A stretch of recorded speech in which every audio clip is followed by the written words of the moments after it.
নীল ভাইয়া আমার বুকে মাথা রেখে চোখ বুজলেন, শক্তপোক্ত বাহু দিয়ে আঁকড়ে ধরলেন আষ্টে পৃষ্ঠে, যেন ছেড়ে দিলেই আমি ছুটে পালাবো বহুদূরে। উনি এবার আদো আদো গলায় আবারও বলতে লাগলেন, আমায় ভীষণ পোড়াচ্ছ তুমি শ্যামবতী, আমি নিজেও পুড়িয়েছি কোনো এক প্রহরে। জানি তুমি তীব্র অভিমানী, এই অভিমান সহজে মিটবার নয়, তবু চাই মিটে যাক শীঘ্রই। এ দহন যে আর সইতেছে না আমার, একটুখানি প্রশান্তি চাই প্রিয়, একটুখানি। বেশ খানিকক্ষণ কেটে যাওয়ার পরও নীল ভাইয়ার সাড়া পাওয়া গেল না। বুঝলাম পটল তুলেছে, থরি থরি ঘুম গেছে। পটল তোলা মানে তো মারা যাওয়া। উনি তো মরেননি, কিন্তু নিঃসন্দেহে আমায় মারতে চাইছেন। ওনার ভারী শরীরটা আমার উপর চাপিয়ে মারতে চাইছেন। উফ, এতক্ষণ উনি কি বলেছেন সবই মন দিয়ে শুনেছি, শুধু পারিনি হৃদয় দিয়ে শুনতে, বিকজ আমার মাসুম হৃদয়, কলিজা, হার্ট যেটাই বলি না, ওনার হ্যাব্বি মাথা শরীরের ভারে চাপা পড়ে আছে। তাই ওনার আবেগবাণী শুনে আমল করতে পারছি না, আর না পারছি এ নিয়ে ভাবতে। আমি ডুবে গেছি এক গ্রাম অস্বস্তিতে। ইশকে উসখুস লাগছে, তা পৃষ্ঠাকে পৃষ্ঠা লেখো ফুরাতে পারুম না। শালা আবাল আর কোনো জায়গা পেল না শোয়ার, সোজা বুকে শুতে হলো। সাধে কি লুচ্চু বলি, লুচ্চুরাও তোর লুচ্চামি দেখে লুচ্চুগিরি ছেড়ে ছুড়ে সন্ন্যাসী হয়ে যাবে বে। আমার কোলবালিশের কসম। চোখ বুঝে চেষ্টা করলাম ঘুমানোর, তবে ঘুম বাবাজি ধরা দিচ্ছে না ছাই। ঘুমের গুষ্টি কিলাই, হুই বাল মনটা কইতেছে। কি কইতেছে আমি নিজেও জানি না কি কইতেছে, বাট এতটুকু জানি আমি আধা পাগল হয়ে গেছি রাগের চোটে। অসহ্য লাগছে। বজ্জাতটার মাথা কম করে 5 কেজি ওজনের হবে, আর আমি বেচারি ছোটোখাটো কাঠঠোকরা। আমি কি এত ভার নিতে পারি? এ ভরের সাথে অস্বস্তির ভর যোগ করলে পাক্কা 1 মণ হবে। কোন ফাসাদে ফেললে আল্লাহ, এ ছেলে আস্ত্র এক যন্ত্রণা। রাত কত বাজে তা জানি না, চোখে ঘুম ধরা দিচ্ছে না, অথচ পড়তে বসলে হা সেটা তো ইতিহাস। যেহেতু ঘুম ধরাই দিচ্ছে না, অতএব আমি ডিসাইড করলাম স্মৃতিচারণ করব। ব্রেইনকে টেস্ট করে দেখি কি মনে আছে তার। ফ্ল্যাশব্যাক 1 থেকে 5 গুনব, এর মাঝে কান ধরবি। কান ধরবে আদব, এক্ষুনি ধর। শাসিয়ে কথাটা বলল নীল ভাইয়া। তারা ছোট ছোট চোখ করে নীলের দিকে চাইল। মূলত নীলের এ কথার অর্থদার করতে চাইছে সে। কান ধরবো কেন? কোচিং ফাঁকি দিয়ে টোকাই ছেলেদের সাথে আড্ডা যে মারিস, এই তোর জানে ভয় ডর নেই? কোন ছেলে ভাইয়া? কোন ছেলে জানিস না? 31 চর মারবো তো সব মনে পড়ে যাবে। কপট রেগে কথাটা বলল নীল ভাইয়া। তোমায় আর কত বলবো ভাইয়া, এই ডায়লগটা সেন্স করতে প্রায় 7 বছর ধরে এটাই শুনে যাচ্ছি। চুপ, একদম চুপ।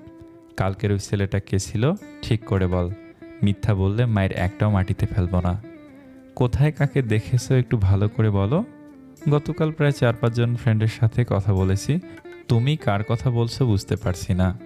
কোচিংয়ের গলিতে যে ছেলের সাথে হেঁটে হেঁটে যাচ্ছিলে তার কথা বলছি। ও ওইটা আমার নিউ বয়ফ্রেন্ড। ভাইয়া মানে ছেলে বন্ধু। তুমি কিন্তু ওই বয়ফ্রেন্ড ভেবো না আবার, আমি ওইটা বোঝাইনি। কানের নিচে চড় লাগাবো, এটা সেটা সব ভুলে যাবি। বেশি পেকে গেছিস না? আর যদি ওই ছেলের সাথে দেখি তোকে, তাহলে মাটিতে পুঁতে রেখে দেব। হুমকি দিয়ে কথাটা বলল নীল ভাইয়া। তুমি আমায় এভাবে ধমকাচ্ছ কেন? ও আমার ফ্রেন্ড হয়। ওই ছেলে তোর কে হয় তা আমি জানতে চাইনি। মিশবি না ওর সাথে বলেছি মানে মিশবি না। এটা first and last warning. Further যদি ওর সাথে তোকে দেখি, তোর কপালে শনি তো থাকবেই, সাথে বিপদও অ্যাড করব। ফুপ্পির গানে তোর A to Z খবর তুলে দেব, তারপর বাকিটা ফুপ্পি বুঝে নেবে। দাপট দেখিয়ে কথাটা বলল নীল ভাইয়া। আমায় এত প্যারা কেন দাও তুমি? সবসময় খালি রাগ দেখো ভাইয়া। আমি তোমার কোন পাকা ধানে মই দিছি? হ্যাঁ, কিসের ভাই তোর আমি? কোন কালের ভাই আমি? আমার বোন হতে প্রপার যোগ্যতা লাগে। তোর আছে তা? কুড়ায় পাওয়া মেয়েকে আমি বোন বানাই না। কি বললে তুমি? আমাকে কুড়ে আনছে? মিথ্যা কথা কেন বলো? কোমরে হাত রেখে কথাটা বলল তারা। সত্যি বলছি, ফুপ্পির মেয়ে বাচ্চার শখ ছিল, তাই তোকে কুড়ে আনছে। তাছাড়াও বাড়িতে কাজের মেয়ে রহিমা লাগে একটা। রহিমের পদ তুই পেয়েছিস। এতিম মেয়ে বাপমা পেল, আর ফুপ্পিও কাজের মেয়ে পেল, যাকে বলে গিফট অ্যান্ড টেক পলিসি। বাঁকা হেসে কথাটা বলল নীল। তারা তৎক্ষণাৎ খেপে গেল। নিজের কপালে থাকা ছোট ছোট চুলগুলো ফু মেরে উড়িয়ে রাগী চোখে চাইল সে। নীলের ওপর অবশ্য রাগটুকু প্রকাশ করতে পারছে না, কারণ এ ছেলে নিজে একটা আগুনের কুণ্ডলী। আমি আর ছোট নই যে তুমি যা তা বলবে আমাকে, আর আমি কেঁদে ভাসাবো। আমার এখন বুদ্ধি হয়েছে, বুঝছো তুমি? কেমন বুদ্ধি তা জানতে বাকি নেই আমার। এসব গবরমার্কা বুদ্ধি কোনো কাজের না। তোমার সাথে কথা বলাই বেকার নীল ভাইয়া, থাকো, টাটা। তারা নিজ বাড়ির উদ্দেশ্যে হাঁটা দিল। তবে বিপত্তি ঘটল কয়েক কদম এগিয়ে। সে দেখল দুটো কুকুর তার দিকে এগিয়ে আসছে। কুকুর দেখলে তারা প্রচণ্ড ভয় পায়, ফোবিয়া আছে কুকুরের। কুকুর দুটো ওর আরেকটু কাছে আসতেই ছুট্টে নীলের কাছে গেল। তার শার্টের হাতা খামচে ধরে ভীতু কণ্ঠে বলল, কুকুর ভাই, আমার ভয় লাগছে। ঢং করিস কেন? কুকুর তোকে খেয়ে নেবে। প্লিজ ভাইয়া, সেভ মি, আমার খুব ভয় লাগছে। শর্ত তো রং ঢং দেখার টাইম নেই। বিরক্তি ভাব নিয়ে কথাটা বলল নীল। নীল সরে দাঁড়ালো। এদিকে কুকুরেরা তারার পায়ের কাছে এসে ওর পা শুকতে লাগলো অদ্ভুতভাবে। এত কাছে কুকুর দুটোকে দেখে মেয়েটার ভয় দমিয়ে রাখতে পারল না, তাই রোবটের মতো দাঁড়িয়ে চিৎকার দিয়ে জোরে জোরে কেঁদে উঠল। মুহূর্তেই তারার কান্না দেখে কুকুর দুটোর মায়া হলো বোধহয়, ওরা চলে গেল স্বেচ্ছায়। নীল এবার তারার কাছে এসে দাঁড়ালো, ঠোঁটে কৌতুক হাসি রেখা ঝুলিয়ে বলল, তোর চিল্লানি শুনে বেচারা কুকুরেরা ভয়ের ঠেলায় পালালো। দেখ, তুই পারিসও। নীলের কথায় তারার মধ্যে কোনো ভাবান্তর হলো না। মেয়েটা আগের মতোই কাঁদছে এখনও। এই ছাগলি, ফ্যাস ফ্যাস করে কাঁদছিস কেন? চলে গেছে কুকুর। তারা তীব্র অভিমান সহিত জবাব দিল, আমি ভয় পাওয়া সত্ত্বেও তুমি আমার কাছে আসোনি, কুকুরগুলোকে তাড়াওনি, এখন আসছো দয়া দেখাতে? লাগবে না, যাও। নীল ঠোঁট প্রসারিত করে বিস্তর হাসল। তারার চোখ মুছিয়ে ওকে বুকে টেনে নিল। বাচ্চা মেয়েটা এখনও কাছে মৃদু তালে, বোঝাই যাচ্ছে ভালোই ভয় পেয়েছে। তখন তোর কাছে আসিনি, কারণ চেয়েছি যেন তুই তোর ভয়কে জয় করতে পারিস। সবসময় যে আমি থাকবো না থাকলি, তোকে একটু সাহসী হতে হবে। এবার বড় হচ্ছিস তো নাকি? থাকবে না মানে কোথায় যাবে? তোর আশেপাশে সবসময় কি থাকতে পারবো পাগলি? চাইলেই পারবে। তুমি তো বলো মানুষ চাইলে সব সম্ভব, তাহলে তুমি কেন পারবে না? আচ্ছা বাবা, থাকবো, সবসময় তোর আশেপাশেই থাকবো। এখন বাসায় যা, পড়তে বসবি গিয়ে। হেঁটে হেঁটে যাব? তোমার বাইকে করে নামিয়ে দিয়ে আসো। আমার বাইক সরকারি না, যাকে তাকে তুলি না। আমার বউ ছাড়া কোনো মেয়েকে বাইকে তুলবো না, যা ভাগ। তোমার বউ আসতে এখনও বহুত দেরি আছে। আমি না তোমার বোন হই, আমার বাইকে নিলে কিচ্ছু হবে না। নীল চমৎকার হাসি উপহার দিয়ে কপালে পড়ে থাকা চুলগুলোকে স্লাইড করে গুছিয়ে নিল। আমার কিউট বউকেই আমি আমার বাইকে তুলব প্রথম দেখিস। চল, এত করে হাতে পেয়ে ধরছিস, মায়া মায়া লাগছে। আমার আবার দয়া মায়া জিনিসটা অনেক বেশি। দয়া মায়া না ছাই, তোমার মতো নিষ্ঠুর একটাও দেখিনি আমি জীবনে। মুখ ভেঙে কথাটা বলল তারা। আমি নিষ্ঠুর? এত বড় অপবাদ! যা হারামি, তোকে আমার বাইকে তুলব না। তোর 2 দিনের জীবনে কি আর দেখবি? আরও বড় হ, বুঝবি নীল কত দয়াশীল। তার মতো দয়া কারো মধ্যে নাই। ভাব নিয়ে কথাটা বলল নীল। আচ্ছা বুঝবনে, পরে আম্মু বকবে, রেখে আসো আমায়। তারপর তারা বাইকে উঠতে যাবে, অমনি ওর মস্তিষ্ক একটা কথা মনে করিয়ে দিল। নীল ভাইয়া শোনো, কাল তোমাদের ভার্সিটিতে পয়লা ফাগুনের ফাংশন আছে, তাই না? কেন? আমাকে নিয়ে যাবে ভাইয়া? তোমাদের ভার্সিটির ফাংশনগুলোতে সেই কিউট করে সাজায়, আমি ভিডিও দেখেছি। আমি যাব ওখানে বেড়াতে, নিয়ে চলো না প্লিজ। উৎসাহ নিয়ে অনুরোধের সুরে বলল তারা। ইম্পসিবল, তোকে নিয়ে যেতে পারবো না তারা। ওই ভার্সিটিতে কত বড় বড় ছেলেমেয়েরা পড়ে বুঝিস? তুই ক্লাস 7-এ পড়িস মাত্র। পিচ্চি মেয়েকে নিয়ে গেলে সবাই হাসবে। না, আমি পিচ্ছি না, আমি যাব। কেউ হাসবে না, দেখো আমি বড়দের মতো করে সেজে যাব। বড়দের মতো করে সাজলেই বড় দেখতে লাগবে, মানুষ তোর মতো গাধি যে বুঝবে না। আমি প্রমিস করছি নীল ভাইয়া, আমি বড় সেজে যাব, কেউ কিছু বুঝবে না। প্লিজ নীল ভাইয়া, আমার খুব শখ দেখার, আমি যাব। আমার কাজ আছে, গেলে চল, নয়তো আমি চলে যাচ্ছি, তোকে নিয়ে যেতে পারবো না আমি, দ্যাটস ফাইনাল। চাপা মন খারাপ নিয়ে বাইকে উঠে বসলো তারা। এত করেও রাজি করতে পারলো না খচ্চর নীল ভাইয়াকে। সারা রাস্তার একটা কথাও বলল না তারা, তবে হাল ছাড়ল না, যাবে মানে যাবেই। পরদিন তারা মামনিকে বলে তাকে দিয়ে রাজি করালো নীলকে। সে জানতো মায়ের কথা নীল ফেলতে পারবে না। সেদিন নন্দিতা মামনি তারাকে কলাপাতা রঙের শাড়ি পরিয়ে দিয়ে সুন্দর করে সাজিয়ে দিল। 1 হাত ভর্তি বাহারি রঙা মিশ্রণের কাঁচের চুড়ি, খোপায় কাঠ গোলাপের গাজরা, গলায় সিলভার রঙা চাপার আর কানের দুল পরিয়ে দিয়ে হাতে পায়ে টুকটুকে লাল আলতা এঁকে দিল। এক কথায় তারাকে প্রকৃতি রানীর মতো সবুজে শুভ্রতায় সাজিয়ে দিল। কে বলবে এবার এই মেয়েটা ক্লাস 7-এ পড়ুয়া কিশোরী মাত্র। নীল সেদিন প্রথম তারাকে শাড়ি পরা দেখা অবস্থায় দেখেছিল। অবাক চোখে দেখেছিল মেয়েটাকে। সেদিন পিচ্ছি বলে মনে হয়নি তাকে একবারও। যৌবনে পা দেওয়া সদ্য প্রাণবন্ত যুবতী কন্যা মনে হচ্ছিল বরং। চোখ ধাঁধিয়ে গিয়েছিল ছোট্ট তারার অন্য রূপ দেখে। তারাকে গোটা ভার্সিটি যতটা সম্ভব ঘুরিয়ে দেখিয়েছিল নীল, তবে পুরোটা পারেনি, কারণ ভার্সিটি এরিয়াটা বিশাল। গোটা একদিন লাগবে পুরোটা ভালো করে দেখতে গেলে। সন্ধ্যার ফাংশনও দেখিয়েছিল নীল। গোটা ভার্সিটিতে ছড়িয়ে ছড়িয়ে স্টেজ বানানো হয়েছিল। চারিদিকে ছোট্ট ছোট্ট লাইটের আলো, সকাল সন্ধ্যা বাতি আর বড় বড় ঝাড়বাতিতে সাজানো ছিল রাজশাহী ইউনিভার্সিটি। ডেকোরেশনের বর্ণনা দিতে গিয়েও মুগ্ধ হতে হবে এমন অবস্থা। চারিদিকে এত ঝলমলে আলোকসজ্জা, ফুল ও সাদা কাপড়ের সংমিশ্রণে সাজানোর ধরন, স্টুডেন্টসদের ডান্স পারফরমেন্স দেখে থ মেরে যায় তারা। অভূতপূর্ব এত সুন্দর দৃশ্য আগে কখনো দেখেনি। এই পুরোটা সময় তারার হাত শক্ত করে ধরেছিল নীল। 1 সেকেন্ডের জন্য হাত ছাড়েনি। ভিড়ের মাঝে হারিয়ে যাবে ভেবে হয়তো। সেদিন নীল ভাইয়া এক মুহূর্তের জন্য আমার হাত ছাড়েনি, আগলে রেখেছিল খুব করে। সাদিব ভাইয়া ব্যথিত। নীল ভাইয়ার কিছু ফ্রেন্ড আমায় ভাবি ডেকেছিল দুষ্টুমির ছলে, তাতে অবশ্য চোখ রাঙিয়ে ভাইয়া ওদের চুপিয়েছিল। নীল ভাইয়া আমায় অনেক বকতো, শাসন করত, কখনো বা গায়ে হাত তুলত। এত কিছু করার পরেও আমায় জহুরির চোখে আগলে রাখত সর্বপ্রহর। আমার পরিবার, আপনজনদের মতোই, আমার কাছের মানুষগুলোর মতোই ছিল নীল ভাইয়া। আমার খুব কাছের হয়ে আমার শুভাকাঙ্ক্ষী হয়েছিল ছোট্ট থেকেই। এই কথা অস্বীকার করব না যে নীল ভাই আমায় আগলে রাখতো না, খেয়াল রাখতো না, হয়তো আদরও করতো, তবে তা প্রকাশ করতো না। ওর সাথে যে শুধুই তিক্ত স্মৃতি জুড়ে ছিল এমনও নয়, কিছু মধুর স্মৃতিও ছিল, কিছু ভালো লাগার রেশও ছিল। আমি অস্বীকার করতে পারবো না নীল ভাইয়াকে আমি পছন্দ করতাম না। শুধু যে ভয় পেতাম, বিরক্ত হতাম তাও নয়, কোথাও না কোথাও সুপ্ত ভালোবাসার স্রোত ছিল মনের কোণে, অস্বীকার করব না। অবশেষে চোখে ঘুম ধরা দিল, মন আশ্বস্ত হলো মস্তিষ্কের ওপর। সবই মনে আছে তা জেনে আমি সরল হাসি ঠোঁটে ফুটিয়ে নীল ভাইকে দেখলাম। সম্পূর্ণ মুখ দেখা যাচ্ছে না ওনার, তবে ওনার চোখের ঘন ঘন পল্লব, চুল আর খাড়া নাকটা দেখা যাচ্ছে স্পষ্ট। এই ছেলেটার ওপর এখন আমার আগের মতো বিরক্তি আসছে না কেন জানি। হতে পারে শরীরের সাথে মস্তিষ্ক খাপ খাইয়ে নিয়েছে। হঠাৎ আমার হাসি পাওয়ার কারণ সেদিনের ওই ঘটনাটি। নীল ভাইয়ের ফ্রেন্ডরা সেদিন আমায় মজার ছলে ভাবি ডাকলেও বর্তমানে আমি বাস্তবেই তাদের ভাবি।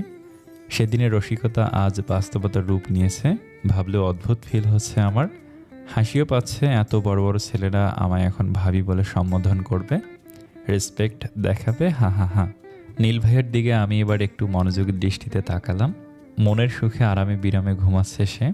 আমার ইচ্ছে করতেছে ওর ঘুম নষ্ট করতে, কিন্তু দুষ্ট ইচ্ছাটাকে প্রশ্রয় দিতেও আমার ইচ্ছে করছে না।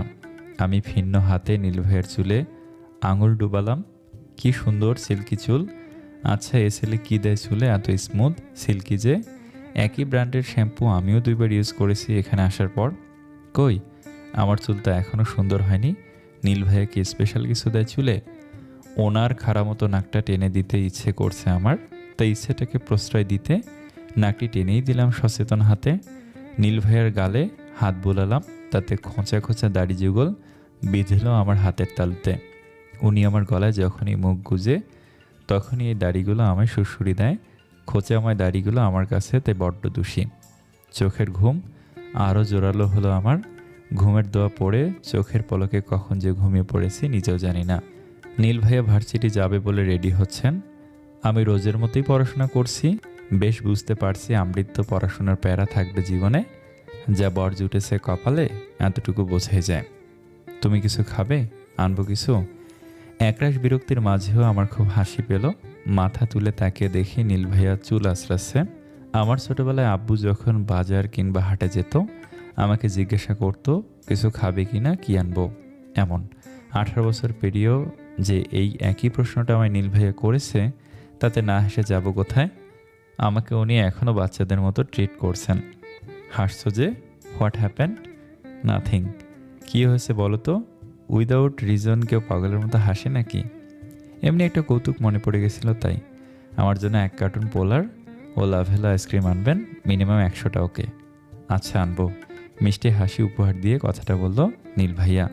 কথাটা আমি মজার ছলেই বলেছি, কিন্তু অবাক বিষয়ে নীল ভাইয়ের কোনো প্রকার রিয়েক্ট দিল না।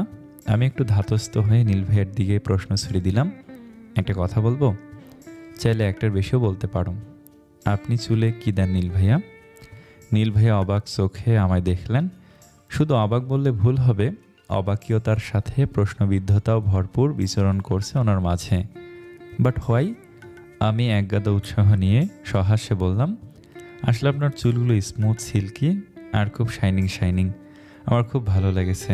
তাই জানতে চাইছি আপনি কী দেন চুলে, তাহলে আমি ওটা মেখে চুল সুন্দর করব। নীল ভাইয়া বিস্ফোরিত চাহনিতে রসগোল্লা টাইপ চোখ করলেন। এমন করেই মিনিট তিনেক ঠায় দাঁড়িয়ে থেকে আমায় অপলক দেখলেন, অতপর হুহা করে পেট চেপে ধরে হেসে দিলেন। ওনার হাসির প্রতিধ্বনি সারা ঘরময় প্রতিফলিত হয়ে আমার কানে এসে শব্দ বাড়ি খেল।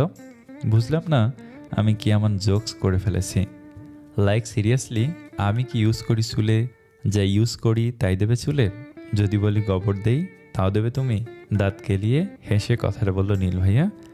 না না না, তা কেন দেব? যদি ভালো জিনিস হয় তাহলেই দেব। ওয়েট ওয়েট, আমার চুল সিল্কি শাইনি, তুমি এসব কী করে জানলে? আমি যে কাল আপনার ওপর।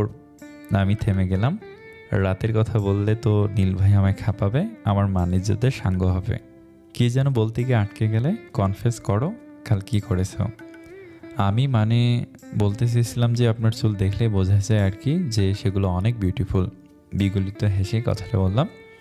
না শোনাবো, তুমি মোটেও এটা বলতে চাওনি।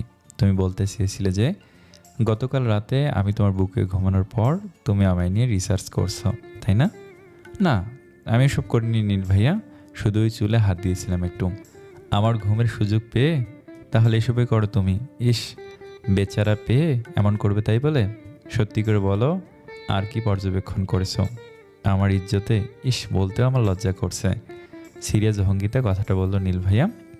না নীল ভাইয়া, বিশ্বাস করুন আমি আর কিছু করিনি। আমি অমর না। কাঁদো কাঁদো ফেস করে তা কথাটা বলল তারা। নীল ভাইয়া ফিক করে হেসে দিলেন। আমার কাছে এসে বসে একনিষ্ঠ মনোযোগে আমাতে পূর্ণ দৃষ্টি নিক্ষেপ করে চুলে হাত বুলিয়ে গালে হাত রেখে বললেন, পাগলিটা, আমি তো একটুখানি ফান করছিলাম শুধু। আমার চুল যে তোমার পছন্দ হয়েছে এটা শুনতেও যেন মন এক পরস্ত শান্তি খুঁজে পেল। আমার পছন্দ না হলেও আমার শরীরের এক অংশ তো তোমার পছন্দ, এতে আমার অনেক পাওয়া। চমৎকার হাসি দিয়ে কথাটা বললেন নীল ভাইয়া। এতটা বলে উনি আমার কপালে ছোট্ট করে একটা চুমু দিলেন, গাল টেনে বললেন, আসছি মহারানী, খেয়ে কোচিংয়ে সাবধানে যেও। আকস্মিক শিহরণে কেঁপে উঠলাম আমি। অনুভূতি নাড়া দিল সারা শরীরে। একদলা ভালো লাগা হাতছানি দিল। ভেতর ঘরে সেই ভালো লাগার আদলেই আমার মনে থাকা সুপ্ত মানবী বলল, তোমার শরীরের এক অংশ নয়, গোটা তুমিটাকে আমার ভীষণ পছন্দ নীল। তবে কখনো তোমায় তা জানতে দেব না, কখনো না। কোচিংয়ে বসে থাকা অবস্থায় পেটে কুটকুট ব্যথা অনুভব করলাম। গত 3 দিন যাবত মাঝে মধ্যে হয়েছে এমন, কিন্তু তাকে পাত্তা দিইনি, যেটা আমার কাল হয়ে দাঁড়িয়েছে। এ ব্যথা আমার অপরিচিত নয়, আমার কেন হচ্ছে তাও অজানা নয়। পাশে বসে থাকা জয়াকে ফিসফিসিয়ে বললাম, দোস্ত, আমার শরীরটা খারাপ লাগছে রে, পেট ব্যথা করছে। হতচ্ছাড়িটাও আমার মতো ফিসফিসিয়ে বলল, বলিস কি রে, সত্যি? গুড নিউজটা এত তাড়াতাড়ি পাবো ভাবতেও পারিনি ভাতিজি। তোমার কি বমি ভাব হচ্ছে? টক খাবে নাকি মিষ্টি? পোলা নাকি সেরি, কোনটা ভাবি? এতটুকু এনাফ ছিল আমার তিরিখ মেজাজ তুঙ্গে পৌঁছাতে। আগুন চোখে তাকিয়ে দাঁত কটমট করে গলা খাকারি দিয়ে বললাম, কুত্তার লেজে ঘি মাখালেও কোনোদিন লেজ সোজা হয় না। তুই হলি সেই কুত্তা, জীবনভর বাঁকা থেকে যাবি হারামি পোলা। তুই জেন্ডার পড়িসনি বোন? কুত্তা না, আমার ক্ষেত্রে কুত্তি হবে। আর মেয়েদের শালাশালি হয় না, ননদ আর দেবর হয়। কসম আমার পেট ব্যথার, আর একটাও আলফাল কথা কইলে তুই আমার বেষ্টু, এইটা আমি ভুলে যাব। সবার সামনে চড় খেতে না চাইলে ননসেন্স কথাবার্তা বন্ধ করে রাখ। আমি উঠে দাঁড়িয়ে স্যারের থেকে ছুটি চাইলাম এবং পেয়েও গেলাম। আমি বাড়ি ফেরার জন্য ব্যাগ গোছাতে জয়া সিরিয়াস হয়ে আমায় প্রশ্ন করলো, তোর কি সত্যি খুব শরীর খারাপ? কি হয়েছে রে? আমার মুখে বিরক্তি আর অসহায়তা ফুটে উঠল নির্বিকার চিত্তে। তাতে ও বুঝতে পারলো কিছুটা। তপ্ত নিঃশ্বাস ফেলে বলল, ঠিক হয়ে যাবে, কষ্ট পাস না, একা যেতে পারবি না, আমিও যাব। আমি যেতে পারবো একা, সমস্যা নেই, তুই সাবধানে বাড়ি ফিরিস সুন্দরী। দেখিস রাস্তায় কেউ কিডন্যাপ করে যাতে নিয়ে না যায়, আসছি। বিনিময়ে জয়া বেবিদের মতো কিউট একটা হাসি দিল, আর আমিও স্থান ত্যাগ করলাম। ওর এই হাসির জন্য কত ছেলেই না ওর উপর ক্রাশড। বাড়ি ফিরে কোনো রকম ব্যাগটা টেবিলে রেখে আমি ধপাস করে শুয়ে পড়লাম। মোবাইলে আজকের তারিখ দেখলাম, ডেট মিস করে আজ 12 দিন হয়ে গেছে। সময়ের সাথে সাথে তলপেটের ব্যথাটাও মাথা চারা দিয়ে উঠেছে, তার সাথে যোগ হয়েছে কোমর ব্যথা। শুধু তাই নয়, দুপাও কামড়ে ধরেছে কিছু। কিঞ্চিত ব্যথার দায় মাঝে মাঝে সহ্যহীন হয়ে পড়ে। জামা কাপড় বদলে সারাবাবির থেকে প্রয়োজনীয় জিনিসটা এনে গোসল করে নিলাম একেবারে। তারপর আম্মুকে কল দিয়ে ঔষধ পাঠাতে বলে ভেজা চুল নিয়ে শুয়ে পড়লাম। মাথায় একটা চিন্তা খুব করে ঘুরপাক খাচ্ছে, নীল ভাইয়া যদি কিছু বুঝে যায়, আমার প্রেস্টিজের নাশ হতে বাকি থাকবে না তাহলে? কি যে এক সমস্যা! সারাদিন ওনার সামনে সামনে থাকবো, কি পরিমাণ আনকমফোর্ট লাগবে তা আমি বেশ টের পাচ্ছি। কি ঝামেলা এসব! এক গাদা বিরক্তি সমেত গুটিসুটি হয়ে ঘুমিয়ে পড়লাম। ঘুমালে সব দুঃখ কষ্ট ব্যথা স্রোতের জলের মতো ধুয়ে মুছে যায়। এজন্যই হয়তো বিজ্ঞরা বলেন ঘুম হলো মহা ঔষধ। এভাবে কতক্ষণ ঘুমিয়েছি জানি না। নীল ভাইয়ের ডাকে আমার ঘুম ভাঙলো। সারা ভাবি আমার শরীর খারাপের কথা জানে, তাই হয়তো ডাকেনি। দেয়াল ঘড়িতে তখন দুপুর 2:45। আমি আড়মোড়া ভেঙে বাথরুমে ঢুকে ফ্রেশ হতে না হতেই ব্যথা আবার জেগে উঠল। আগের থেকে এক ধাপ বেড়েছে এবার। বুক চিরে দীর্ঘশ্বাস বেরিয়ে এলো। মুখ মুছতে মুছতে বাথরুম থেকে বের হতেই নীল ভাইয়া জিজ্ঞাসাবাদ শুরু করে দিলেন। আমার সামনে প্রশ্নের এত এত ঝুলি নিয়ে বসলেন। কখন ঘুমিয়েছো, নামাজ পড়ছো তো, কোচিং থেকে ফিরে কি খেয়েছিলে, ইত্যাদি ইত্যাদি। না চাওয়া সত্ত্বেও মিথ্যা বলতে হলো। সব প্রশ্নের হ্যাঁ সূচক উত্তর দিলাম। তারপর আমরা সবাই মিলে খাওয়া দাওয়া করলাম। সবার আড়ালে প্লেন নাপা টুক করে খেয়ে নিলাম। এটা আমার ফেভারিট ঔষধ। মাথা ব্যথা, পেট ব্যথা, শরীর ব্যথা, জ্বর, সব রোগের সহজ সমাধান। একটা সাধারণ ঔষধের এতগুলো গুণ, আবার সাইড ইফেক্টও নেই, তাই আমার একমাত্র প্রিয় এই ঔষধ। যে কোনো রোগ বালাই হলে আমি সবার আগে এটাই খাই। দামও হেব্বি সস্তা, মাত্র 2 টাকা পিস। খাই দেই সেরে আমি আবার ভাত ঘুম দেওয়ার প্রস্তুতি নিলাম। নীল ভাইয়া তখন সোফায় বসে ল্যাপটপ টিপছেন। আমাকে আবার শুতে দেখে উনি অবাক কণ্ঠে বললেন, তারা, তুমি আবার ঘুমাবা? 20 মিনিট আগে যে উঠলে। খুব ঘুম পাচ্ছে নীল ভাইয়া, একটু ঘুমাবো প্লিজ। 5:30টার আগে ডাকা হাঁকা করবেন না, দোহাই লাগে, আজ একটু ছাড় দিন। 1 সেকেন্ড দেরি না করে শুয়ে পড়লাম। নীল ভাইয়া বাহারি ধরনের প্রশ্ন জুড়ে দিলেও তা সম্পূর্ণ তোয়াক্কা না করে টুকুস করে ঘুম দিলাম। বিকট বাস পাড়ার শব্দে আমার ঘুম ভেঙে গেল আচমকা। ঘুম থেকে উঠে ভীষণ কনফিউশনে পড়ে গেলাম। এটা বিকেল না রাত? চারপাশে আবছা আধার দেখে মনে হচ্ছে এটা ভোর। তাহলে কি সত্যি ভোর? একটু আগেই যে ঘুমালাম, এত জলদি রাত পেরিয়ে ভোর হয়ে গেল? দৌড়ে নিচতলায় গেলাম। মামনি তখন ডাইনিংয়ে বসে ফল কাটছিল। মামনি, এটা সকাল না বিকাল? কি বলিস এসব? আমি দুপুরে ঘুমিয়েছিলাম, কিন্তু উঠে বুঝতে পারছি না কিছু। কথা শেষ না হতেই মামনি শব্দ করে কৌতুকে সুরে হেসে উঠল। তুই পারিসও, পাগলি মেয়ে, এখন বিকাল, সকাল না। আকাশে মেঘ করেছে, তে অন্যরকম লাগছে। এদিকে বস, ফলগুলো খা, আমি সারাকে ডেকে দিচ্ছি। খেয়ে তোরা দুজন মিলে রাতের রান্না সেরে নিস। শরীরটা ভালো লাগছে না, তোরা পারবি তো? হ্যাঁ পারবো মামনি, নো চিন্তা। আমার মনে হয় তোমার একবার ডাক্তার দেখানো উচিত, ইদানিং ঘন ঘন শরীর খারাপ হচ্ছে তোমার। আমিও তো ভাবছিলাম শুক্রবারে যাব, দেখি নীলও বাড়ি থাকবে, গেলেই হবে। আচ্ছা যাও, তুমি রেস্ট নাও, আমরা করে নেব সব। মামনি একগাল হেসে ঘরে চলে গেলেন। ভাবিও একটু পর নিচে এলো। এসেই উৎফুল্লতার সাথে আমার দিকে প্রশ্ন ছুড়ে দিলেন, হোয়াটসঅ্যাপ দেবরানী, শরীর কেমন এখন আছে? শুকনো হেসে প্রত্যুত্তরে ছোট্ট করে বললাম, ভালো ভাবি, চলো রান্না করি। তুমি বসে থাকো, আমি করছি। না, আমিও করব। তুমি নিজে নিজে শুধু সব কামাতে চাও? সেটি তো আমি হতে দিচ্ছি না। আচ্ছা বাবা, ঠিক আছে, আমায় তুমি সবজি কেটে দাও, আর আমি রাঁধি। তোমার শরীর খারাপ, একভাবে দাঁড়িয়ে থাকলে আরও খারাপ লাগবে, এটুকু অন্তত শোনো। টেবিল থেকে 2 ফালি আপেল হাতে তুলে একটা ভাবির দিকে ছুঁড়ে মারলাম। তৎক্ষণাৎ সে ক্যাচ ধরলো। হাতে থাকা অবশিষ্ট ফালি এক কামড় খেয়ে চিবোতে চিবোতে মাথা নেড়ে বললাম, ইয়েস ক্যাপ্টেন, ডিল ওকে। ইতিমধ্যে বৃষ্টি শুরু হয়ে গেছে, তার সাথে মেঘের গর্জনও দিচ্ছে আকাশ। দিনের আলোটুকু নিভে চারপাশে ধূসর কালচে হয়ে উঠেছে। কিচেনের লাইট জ্বালিয়ে আমরা কাজে লেগে পড়লাম। পেট চুচু করছে ক্ষুধায়। একটা ব্রেডে জেলি মাখিয়ে একটু একটু করে খেতে খেতে সবজি কাটছি। ভাবিকেও যেসেছি খেতে, বাট খেলো না সে। এভাবেই কিছু সময় কেটে যাওয়ার পর হুট করে আমার নীল ভাইয়ের কথা মাথায় চলে এলো। উনি ছাতা নিয়ে গেছেন তো, উনি বেশিরভাগ টাইমে এমন ভিজে ভিজে আসে, অবেলা করে ভিজলে যে জ্বর আসবে ওনার। তারা নীল বাসায় নেই? না ভাবি, উনি মেবি নামাজে গেছেন। বৃষ্টিতে বেচারা আটকা পড়েছে মনে হয়। হ্যাঁ ভাবি, আমারও তাই মনে হচ্ছে। আচ্ছা, আমি ছাতা নিয়ে যাব ওনাকে এগিয়ে আনতে। বৃষ্টি বোধহয় রাতের আগে থামবে না, আর এখন ভিজে গেলে ওনার জ্বর হবে।